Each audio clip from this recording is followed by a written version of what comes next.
The textbook BCom by Lehman and Dufresne lists the advantages of email.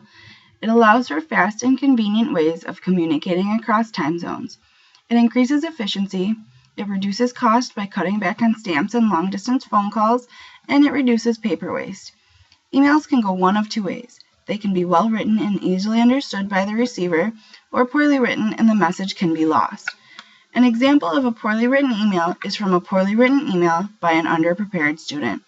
The subject line is, "You gotta help me out, please."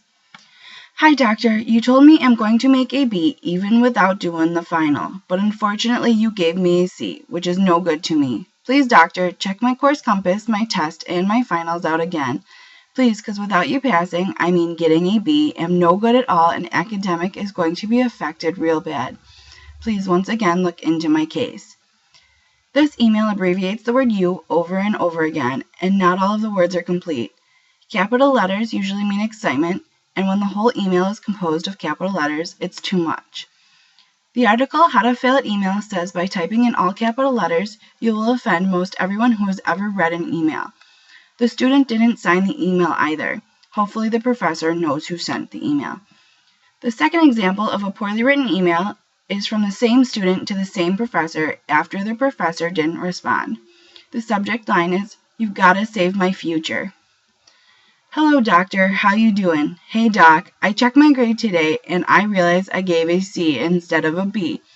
Remember when I came to see you about my grade, you said I'm good for a B, but to my sadness you gave me a C.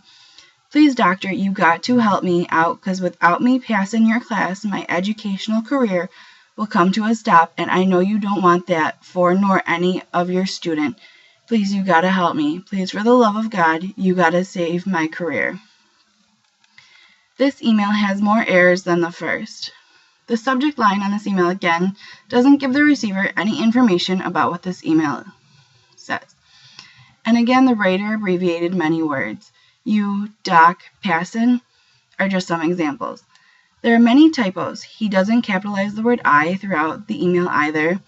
And the only period in the email is the one used to abbreviate doctor.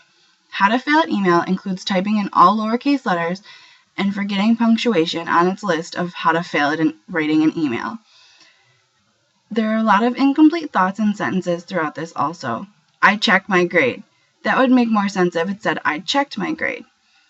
This email is also written without a clear head. The writer is clearly upset about the grade and the fact that the professor didn't respond the first time. And if one is upset about the message, it may not come across as intended. An example of a well-written email is from Prospecting an Example of Bad Emails Transformed. Jim, I saw AMCO recently joined your partner program as part of your strategic plan to go after ABC's market share. There are a couple of key techniques that you can leverage to recruit highly successful partners while reducing your partner cost by as much as 50%. I have time on Wednesday afternoons or Friday mornings to share these strategies with you. What openings do you have on these days? This email is short and to the point. It contains no run-on sentences, and the subject line references the email. It follows basic rules of writing. It has no abbreviations, no random capitalizations, and the beginning of sentences are capitalized and punctuation is used at the end properly. Words are spelled properly, and it appears as though the writer isn't overly emotional. This is how well-written emails should look. The article How to Fail at Email states, "There's an old saying that spoken word is soon forgotten, but the written word endures. An email can be saved. If a poorly written email is sent, it may come back to you in your future. Make sure all emails are written as you would want them to be remembered."